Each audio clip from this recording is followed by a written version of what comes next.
All right, so what we're trying to do here is just model a one-on-one conversation. So I have my very good friend John Garfield here.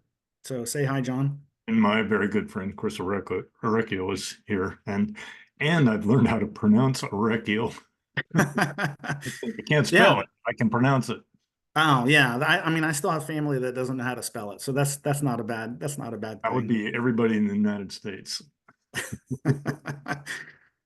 So our goal here is to have a one-on-one conversation, and this first conversation is going to be John taking the lead as the mentor, or the lead in the conversation, and he's going to be interviewing me as an employee who is a Christian working in his business, and he wants to help me connect with um, my the purpose that God has for me from the very beginning, and show how the work I'm doing now in his business can be connected to that larger purpose, and get me on that path, making sure I'm heading in the right direction in a way that's congruent um, with what God's put on my heart to do. And then we'll switch it around a little bit, and and John will then take the role of a non-Christian employee, and I'll pose some questions to him to as far as getting to his purpose in life, why on earth he's here, and how that's connected to what he's doing now and in the future. So, with that said, We just wanted to introduce, broadly, we're trying to help people connect one-on-one. And in other words, we're trying to connect with them on a personal level, on a heart level, is one goal. The second thing that we're trying to do is, is there a worthy cause? Is there a purpose that God wrote on their heart? Now, whether they're saved or unsaved doesn't really matter. That script is still on their heart. They naturally gravitate toward it. And it's like the Holy Spirit, saved or unsaved, is still, will move you in that direction. And then thirdly, if you have a hint about what that purpose is, how are you working on it? What's your contribution toward it? Um, what level of mastery or accomplishment is there? And then fourthly, is there a tribe or community that we're part of or could be part of, um, to sort of belong? And then those four things are sort of categories for questions. And then I think the other little piece of genius is we use this quadrant purpose profile, we call it. It's really sort of a mind map where we put the purpose in the middle, and then these four quadrants aren't locked in stone, but we try to say, well, if that's your purpose, how does that get expressed in your business and your life and your relationship with God or whatever? So that's the background. So I'm going to pretend I'm Gary, and we're going to talk to you about your real work.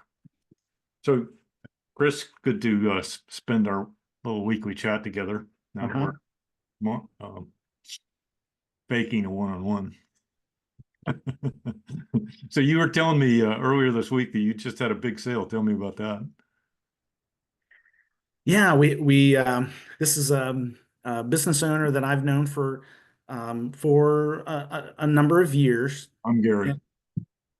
and Gary, and and and so in my conversations with him, I know him to be a Christian and a business owner, and wanting to do something, you know bigger, have a spiritual legacy that he leaves, for his employees and his customers and the community at large. And also, there's a unique situation where this is a succession plan. So the business is a succession between him and his brother. Um, He's and passed it off to his brother. he wants to hand the reins over to his brother, and then he wants to go and do um, some ministry, maybe even in the business that we're doing. I just said, you know, a mixture of business and ministry. Okay. And How's that, so, how's that fit with what you want to do? Or what's the cross tie there? yeah. And so for me, that is you know, the perfect match of, you know, finding people who understand the kingdom impact they can have in their business, um, and and take that really seriously and let's put some meat on that. So from what we offer, um, and can offer to a business is still being consistent with, you know, how it starts with how you treat people, Yeah. and that But it's a, yeah. rewind a little bit. Just tell me what's your purpose.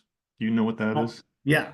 So over time, my purpose has, been to be this is the frame or the wording I've used for a while, is to be a marketplace firebrand at the heart of an interconnected community of entrepreneurs who are in mutual service to one another.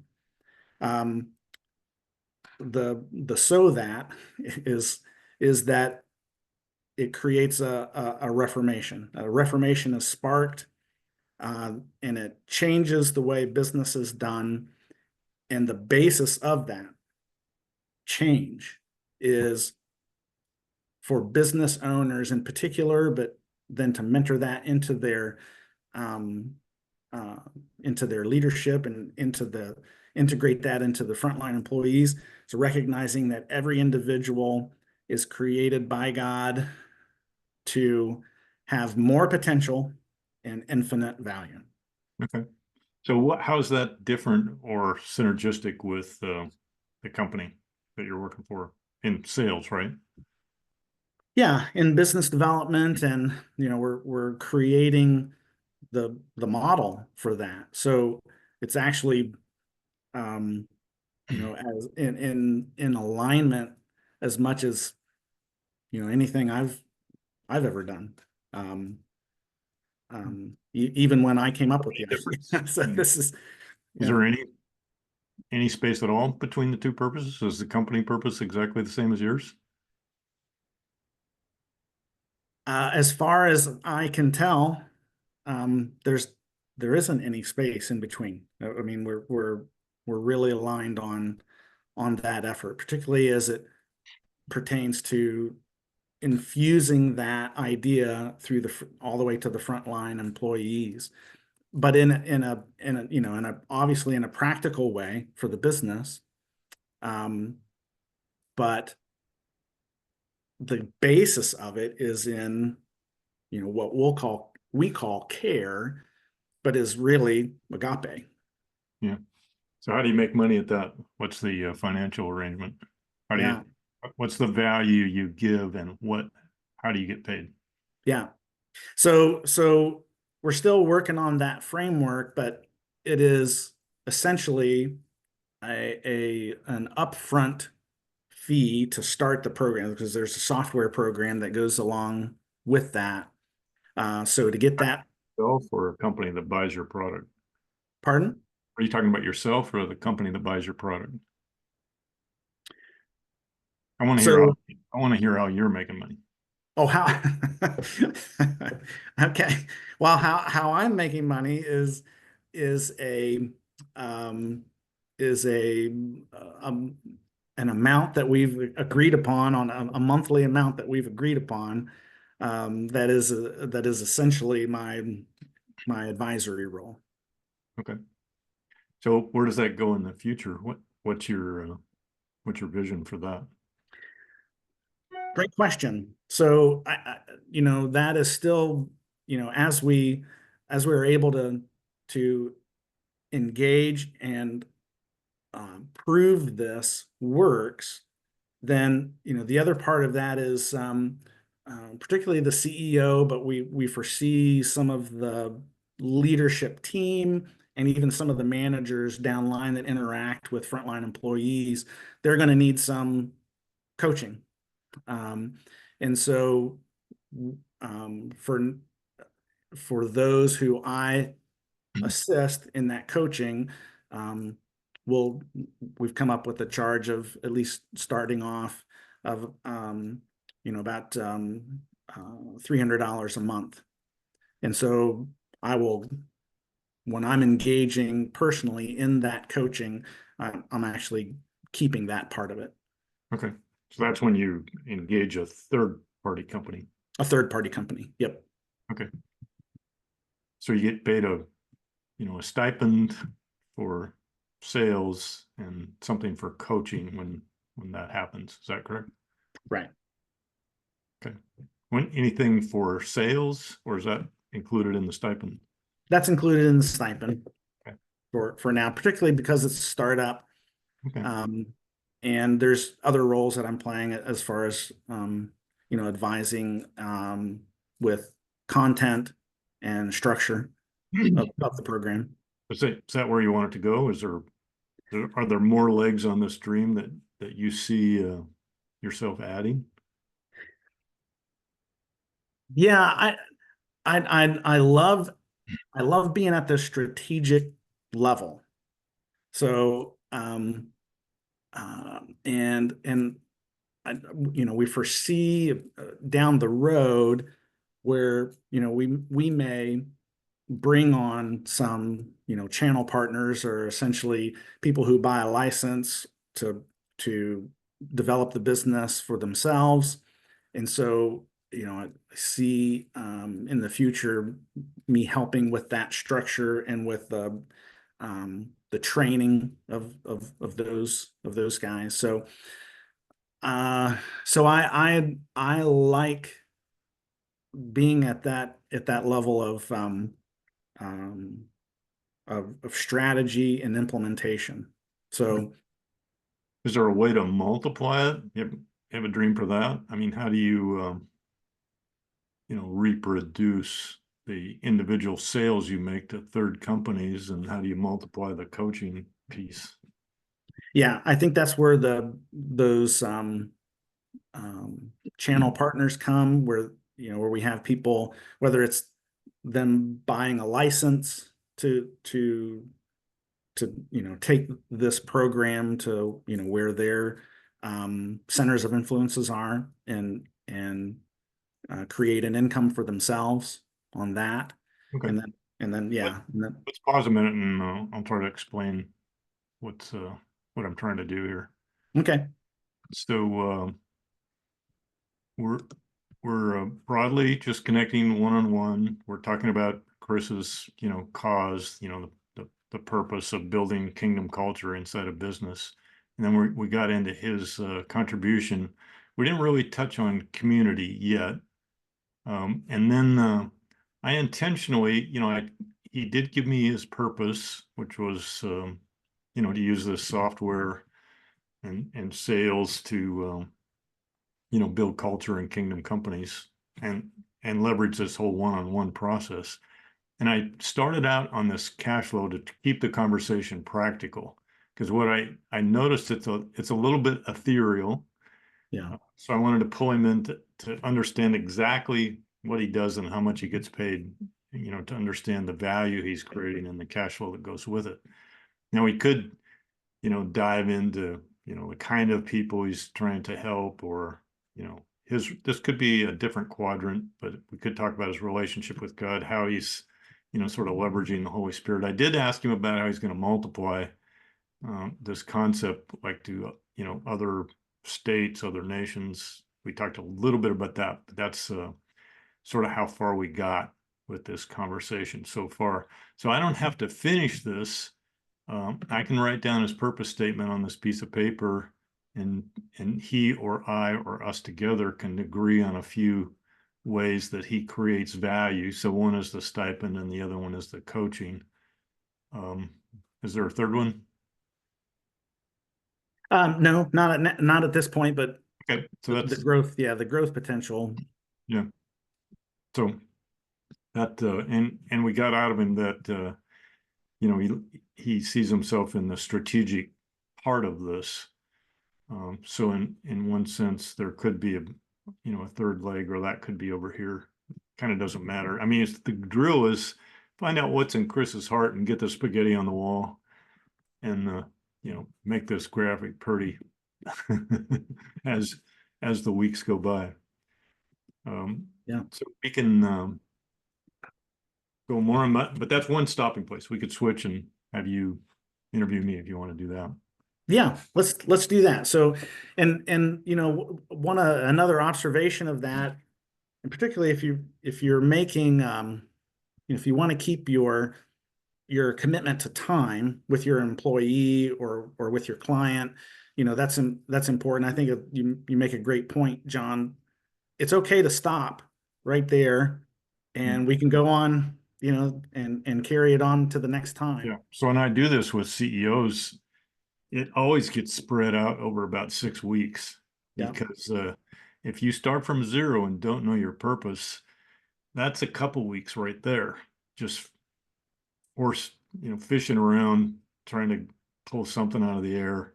And that process is, you know, a little bit prophetic. It doesn't matter whether the person's saved or not. You know, as they speak, I'm trying to listen to what's really in their heart, listen to them, and at the same time, I'm trying to listen to what God might be saying about them, and Yeah. and sort of use those two sources to help them get into a phrase. You know, what is their purpose and where do they want to go with it? So that, Yeah. go for it. Yeah. And so, you know, also just in the way that that I conduct a one-on-one is going to be probably a little bit different than John does, which is okay, which is fine. And I think, you know, one of the, particularly when you're doing this with an employee, the most important thing is that the experience is a good experience. And you know, if I don't ask all the exact right questions or in the exact right way, I can go back at the end of that meeting, think about it, and then correct it the next time. You know, so yeah. So The other anyway, thing I've noticed is it's not a bad thing to do it remotely on Zoom because you can record it and because you can, it's easy to pull up that purpose profile slide and fill it out on the run. yeah, that's a great point. I hadn't even, yeah, I Not hadn't thought about impossible to that. do this remotely. Yeah. So it's, yeah, also a There are a great, few advantages. yeah, a great training tool. Yeah. Yeah. Okay. So what we'll do now is I'm going to interview John as an employee of mine who is not a Christian, and you know, maybe this is one of our first sessions, and so we're just I don't get to share my slide then. That's what you're telling me. that's what I'm telling you. I Okay. guess. Damn it. You can share your slide if you want to. I'm not going to show my slide. I'm not saved yet. So we'll just, you know, go on from here. So John, thanks for meeting with me. We've got Sure. 10 or 15 minutes, and I just, you know, we're glad you're on board and happy to have you on board. And so what we usually do is I just want to get to know people. I just want to get to know them on a personal level, and you get to share with me whatever you want to share. And if you don't want to share something, you don't have to. So if I ask you a question that seems too personal, you can tell me that's too personal. I'm not ready to answer that. And that's perfectly fine. So I also usually take notes. Is that okay? And just helps me remember things I'm not gay. when I'm not recording it on Zoom. So, you know, usually I just want to start off by asking, you know, tell me about John Garfield. What's important to you? What are you passionate about? Tell me about you. I was raised on a ranch in Montana, so I, you know, value the practical, so, you know, getting things done. I'm an engineer, so I did that without completely ruining myself. And I was a pastor for a while, and that, you know, had some redemptive aspects. So in a nutshell, that's what you got. Okay. So as an engineer, tell me a little bit about why you say it didn't ruin me. What What do you mean by that? I didn't get so procedurally, oriented and anal that I'm dysfunctional with respect to working with other people. Uh-huh. So you have some personal skills Yeah. and the technology. So you got the technology and yeah, together. Yep. So I'm again, maybe tell me a little bit more about your experience with planting churches. How tell me how you got from there to here. So I did it bivocationally. So I was really, made my living as an engineer during 13 years. We planted 2 churches and kind of wound its way to the point where I I I made a decision I wanted to get into business, and even though on one hand it sort of felt like a failure, because I had this grandiose vision of planting 100 churches, and we only got to 2. But I just decided, felt like that was where the Lord was leading me, and my wife felt good about making a change, so we did it. And P.S. It felt like I got saved after I did it. We were supposed to. I was supposed to be. You're supposed to be interviewing an unsaved person. I don't know how we Yeah. got down this Yeah, rabbit I guess we did, didn't we? trail. That's we're just running with it. That's fine. Okay. Okay. So, um, maybe tell me a story that um tells me something again, whatever you're willing to share, just tells me something or helps me get a picture in my mind of who you really are. Maybe something that was a pretty significant event in your life um, that still you carry with you today. One work-related incident was I had been a manager for 11 years, and we were in a strategic planning group in a company of a couple thousand people, and it was a big initiative. I mean, that it was a waste treatment um, sort of evaluation of flow sheet and options. Okay. And I had a group of people, and we were purists, so we always tried to, rally the troops around the engineering winner. And what happened was that the engineering solution wasn't necessarily what our management or the customer wanted. They were prone, instead of just treating the waste and getting it over with, they wanted to, you know, produce isotopes in a way that wasn't really feasible, and go down a bunch of rabbit trails. So instead of just saluting and saying, well, this is what our management wants and we'll do this, Uh-huh. said, hell no, we're not doing it that way. That's stupid. And we used this word stupid a number of times, not Oh, only excellent. the guy I worked for and some of the people that worked for me. And so anyway, that resulted in eventually there was a reduction of force. And of course, I was nominated to be part of it. So, so that's how that was another reason I got started in business. Okay. All right. So speaking your mind is a talent that you Speaking have. the truth in love, yes. Yes, speaking truth in love. And sort of maintaining the moral high ground in spite of the politics. Hmm. Have you found that has served you well in some other areas and maybe not in some others, or where has that helped you? Where has that hurt you? No, I think to keep your personal integrity. I mean, I know lots of people, especially in management, who have compromised that and they just do what they're told. They, in my mind, they're a little bit soulless. Yeah. And so I just know that's not for me, even if I got to go find a different job. Yeah. So it, that ideal, it seems like you have this ideal in your mind of this is who I am, this is what I want to be.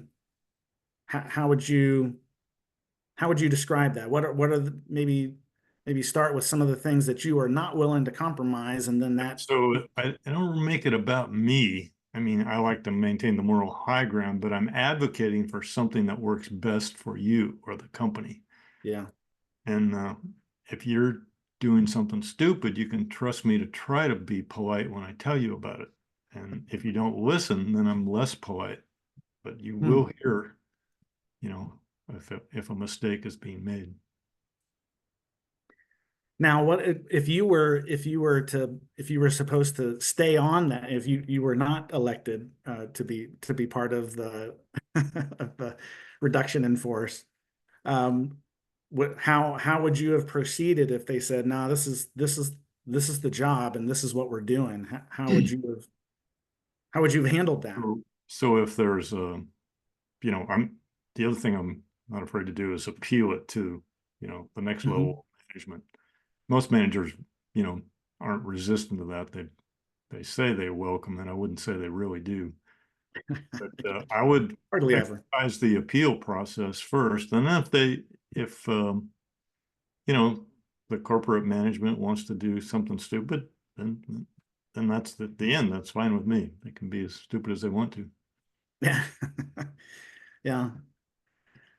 So No, so my only point is that, as an engineer, as a person, we owe it to the people we work with and for to do our best. And yeah.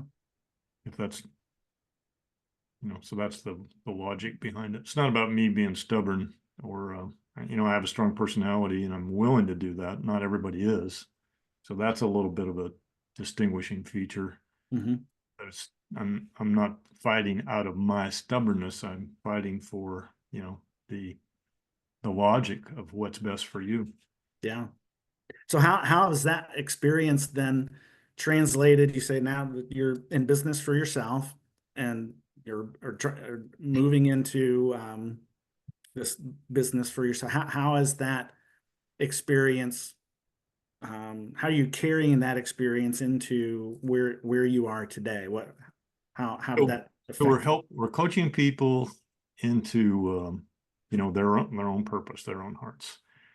And the leverage that I use to do that is, what's best for them. And instead of just thinking in carnal terms of what's, the immediate cash flow, I put that question both in the context of what's best immediately and what's best eternally, and sort of Mhm. marry those two together. Because as an engineer, in fact, I have some formal systems engineering training. To miss um, the forest for the trees, in terms of, yeah, this is what I want to do right now, and here's the payback, without taking into consideration whether that puts any, riches in heaven or has any eternal consequences or builds anything of lasting value or fruit that remains. Um, that's that's a question people listen to, because there is a, an idiot light inside of all of us. It starts flashing when we when we do something stupid. So Yeah. I'm doing exactly the same thing. I'm saying, is that smart? Was that what you really want to do for the rest of your life? Is Yeah. that the business you really want to invest yourself in? So I just try to, frame it around not only the person's heart's desire, but, the sort of how God has scripted them, wired them, chosen them, Yeah. what he has to say about it. Yeah. And that's a fantastic question. Although very, it seems like a very simple question, but it's a fantastic question. And so take maybe just a little bit of a side here and to make an observation, even though we went into this conversation with some a particular uh, um, um, Role intention, playing was a little too yeah, real. intention, yeah. All right, this I think is it's valuable to just consider the fact that it's really hard to not let yourself leak out when you're having a one-on-one conversation. So, you know, what I will usually encourage business owners and managers, you cannot fake this until you make it. This is not And thing that you can just questions exactly. that you can just check And off. It's not a program to implement. the You other thing I will notice, leak out. Your the other thing I personality notice will is leak out. when somebody's BSing you, uh, you don't have to be too prophetic to tell. And you can sort of politely, in a way that's not threatening, say, are you sure? What about this? Or, you can sort of offer another path or, sort of a way of escape when they paint themselves into a corner with a lie or something that's not really them. If Uh-huh. they're wearing a mask and pretending, you can sort of, okay, let's go down that trail. Is that really what you want to do? Yeah. No. Yeah. Or And just give them with their permission. own Look, heart. I'm not looking for answers that you think are gonna, that you think I want to hear. I really want to hear what's on your heart Yeah. and learn about you. Yeah. And when you think about talking with people that aren't saved, I've done that quite a bit and love to do it in love. It's not confrontive at all. But what we're really doing is asking them, what's your dream? What would you like to do if you got your way? You know, we don't have to say, if Santa brought you or, God blessed you or whatever. We can just Right. talk to them about what's in your heart. What would you like to do? And Yeah. no one turns that conversation down. People love to talk about their dreams, and especially with someone that's sort of going with them and supporting them and, helping them think of ways for that dream to come true. And that's, God has written something in everyone's heart where you can start there and have that conversation, and you won't be very far off from what, God has really wired into them and called them to do. Yeah. And so, some business owners are a little bit reluctant to have a super deep conversation with their employees that goes to those dreams. And what if those don't include being an employee in my employ for as long as I want them.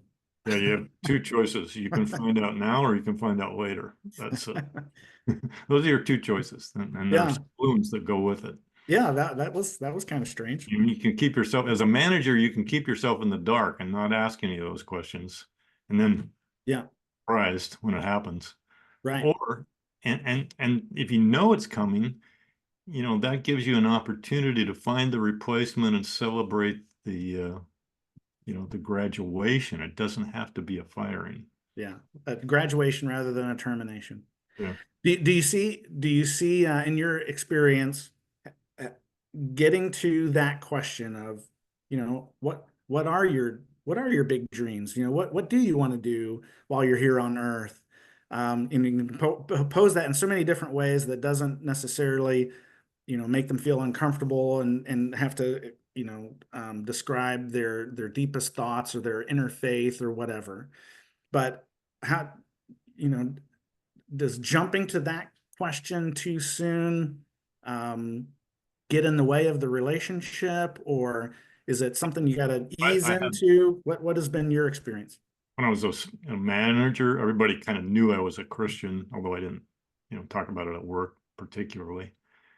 Um, I ask we had annual performance reviews and really serious conversations 2 or 3 times a year. It wasn't really one-on-one, but they were a Hmm. one-on-one setting. Yeah, I ask every one of them point blank, what do you want to do? I don't have the freedom to, just write a blank check and let you do anything you want to do. But if I understand what you would like to do, we have some flexibility on the assignments you get. And so keep me posted on that. And they would. yeah, They would share what they enjoyed doing. We would talk about future work and whether that was something that was a fit or not. That was a very easy conversation to have. And it built a rapport or a trust or a respect that they highly valued. yeah, It was, yeah. So yeah, and a lot of times, I start that question or I start that conversation off like like I started it with you, just tell me about you. Just tell me about what's important to you, and what gets you motivated, and we just follow that. Usually, it's about their family. Usually, so we start talking. Whenever you talk about family, you can start talking about future. Tell me what that looks like. In your mind, where do you want to go? I think that's a question that can open the door, Yeah. um, And that, and you it's know, not people, particularly, invasive. people have varying degrees of interpersonal skills in those conversations, but I don't like those rabbit trail questions. No. Let's just fill up this time with a bunch of BS, and you tell me about your family and your hobbies, will you please? That I know that's off the topic, right from the get-go. And I'll give some glib answers to try to get it over with, help the manager, let's get on to the meat of this conversation, why you're really here. Don't try to fake me out. Yeah. Be the real person. There's some stuff you want to find out. Tell me what you want to know, and I'll tell you the answer. Yeah. We don't have to have this pretend social relationship that's not really relevant to what you're after. Yeah. Good point. Good point. So for a regular conversation, a person that has been at in your employ for, let's say, a couple years, and we're just having our weekly one-on-one conversation. Um, um, I was going to go through maybe a couple of those questions. Look, we've got 15 minutes, and this is our weekly one-on-one. I want to check off some boxes, but I also want to hear what's going on. And so, that is maybe a little bit more scripted for me, uh, John, or where I would help give a manager, particularly who's new at this process of So, having one-on-ones, so give I them would some say, kind of framework from which to yeah, go. if that personal question is relevant to their purpose, then I think it's fair game to go down that rabbit trail. But Yeah. just tell me about your family and relatives. I don't see the point. Yeah, and that's what you're more talking about what's important to you. Yeah. Let's make these one-on-ones relevant. And Yes. Yes. Um, but we have to, eventually in those at the beginning, we want to get to that, who do you want to be? What do you want to be doing when you grow up? Sure. But that also helps inform some of these other conversations that we have going on when we've been together for 2 or 3 years. Sure. But we have to check some boxes off because we've got some things to accomplish. Mhm. But knowing that information now can also help a manager, just understand or maybe remind the employee how important this really is, even though they may not see it in the day-to-day grind, but it's still can be, help get them connected to the thing they want to do or the person they want to be down the road, right? Yep. How are we doing for time? I'm gonna run through these questions real quick Okay. and grill you, and then you can kind of maybe either answer the questions as if you were an employee, or we can talk about, yeah, that's not a really good question. So here's what I would give to a manager, how to start the meeting, that's been an ongoing relationship. So, yeah, and I would say, as you come in, hey, John, what's the topic of our discussion today? What do you got on your mind? What's going on? What do you want to accomplish before we leave today in the next 15 minutes? I really don't have an agenda. Okay, excellent. So tell me, and that'll happen probably more times than not. So tell me what right now at your job, what's working? What's going really well? Would you say? I think we're meeting expectations, getting the job done. Yeah. And that might be where we can talk about KPIs. Hey, we've been talking about this particular KPI. We're making some good progress on that. Or, if they're not, okay, well, so that's what's working. How about what's not working? So again, both of those questions, we're giving the employee the chance to, kind of set the topic, and put it in their court, making sure that we're talking about stuff that's relevant to them. It's relevant to the job, but it's not necessarily relevant to their purpose. That's why I'm a little down yeah. on scripted questions. Yeah. So we have, there's more questions. So, and after the what's working, what's not working, then the next is something like, okay, so what are you learning? What are you learning from this process? Are we learning anything? Are we getting better at it? Or tell me what we're learning, what you're learning. I think we're, learning on our team, we're learning, who can, who has the skill set and the personality for, a given kind of work. Yeah. And what can we do to kind of tip the scales into that making progress versus overcoming barriers.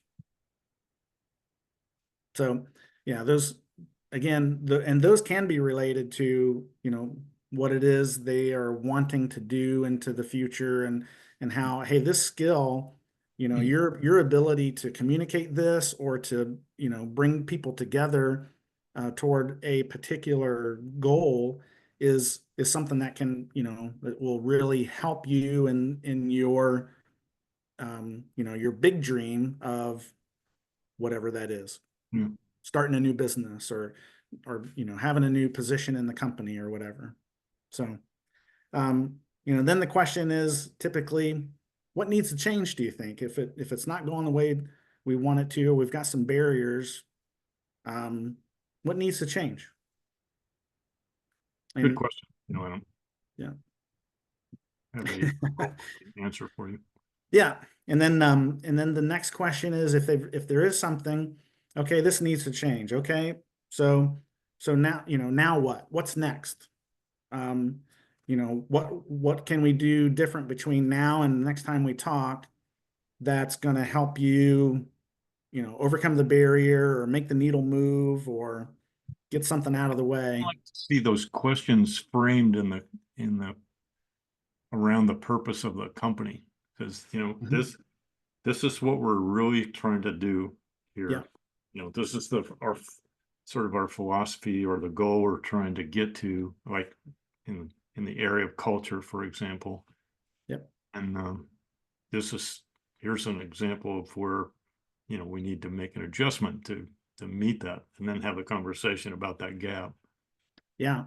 And so it's not just about what you're accomplishing, it's also the way you're accomplishing. All the mechanical questions about the job, the people, production, the KPIs don't connect with me, so I'll answer them. You could pass out a questionnaire and I could write it out for you. That might be easier. But you're not really talking to me. You're talking to, sort of a job performance conversation. Mm-hmm. So what's a good question or a good way to make that question connect? I think we have to be transparent about the corporate purpose. Yeah. And does it have any kingdom juice? I mean, is it just, we want to make this many widgets this quarter? Yeah. Well, I want to hear why. Why are we excited about this? Or are we? I want to, and then if I need to raise my performance up to a level that sort of goes with that or complements that, then I'm in, that conversation suddenly becomes more relevant. Yeah. At a heart level, becomes more exciting, more interesting, more engaging. Yeah.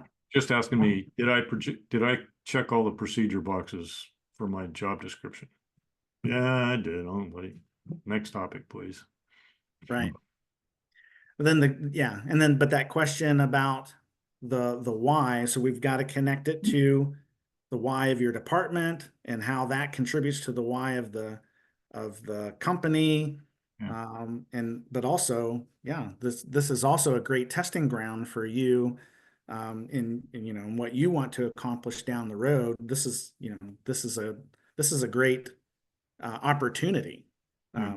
you know, for you to overcome a So barrier. one of the challenges, and no matter what company, even yours, um, when you try to articulate the purpose of the company and sound engaging, are you? Or is it just a bunch of bullshit platitudes that's on a, framed on a wall someplace down the hall? Yeah, You know, if it really has some kingdom juice, that's totally different. You know, is the company got a kingdom purpose? You know, most of them that I know of do not. you're not. So it is hard to have a one-on-one conversation about purpose because nobody can really tell you what it is. Yeah. Well, we're assuming we've got one, and a really good one. The last question, the last question, but it's a great point. The last question always is something like, okay, great. Now just, you know, tell me what's on your heart, what's on your mind. Um, what do you think I need to know? What's going on inside you right now? Okay, so we just had that conversation that, I would like to hear more juicy purpose that I can engage with, then I can say, well, this is my purpose and this is why I'm excited about, the corporate purpose because Yeah. there's this fit. And so that's my only thought on that. Okay. All right. Good. Well, we've got uh let's go ahead and yeah, we've got pretty good amount of time on that. Let's go ahead and stop it here unless, you know, what are some other Let me show one more slide. observations? This is my own purpose profile all filled out. So in reality, I'm helping people clarify their own purpose so they can engage in the kingdom. That's it in a nutshell. And we're doing that through I'm working as an engineer to pay the bills. That's one truth. We're helping CEOs and business people. We're building a tribe. I just within the last couple of weeks started a couple of network marketing companies. In fact, I have one person in my downline in one of the companies, and I always swore I would never do that, but I did it because it was health related and it overlapped with my purpose, and it puts me in touch with a group of people that we can share the same stuff with, exactly what you're doing, and so that's why I'm continually dropping little hints that you might like to join one of these, and getting nowhere, but. And the great thing about this is that it is a living document. So it's not something that this didn't look like this last year. Nope. So I change this every month to sometimes and at least every quarter, So it something. is something, yeah, that becomes more and more refined and defined as time goes. So the conversation, this is 4 quadrants with 4 things each. And so that's 16 subcategories where we also can have a conversation about, the goals and next steps for each one of those. So Yeah. that's where it can go. So if you have a weekly opportunity to talk to someone about their purpose, you can chase it into those 4 quadrants in things that they're really excited about and have conversations about what their next step is. Yeah. And they will resonate with them.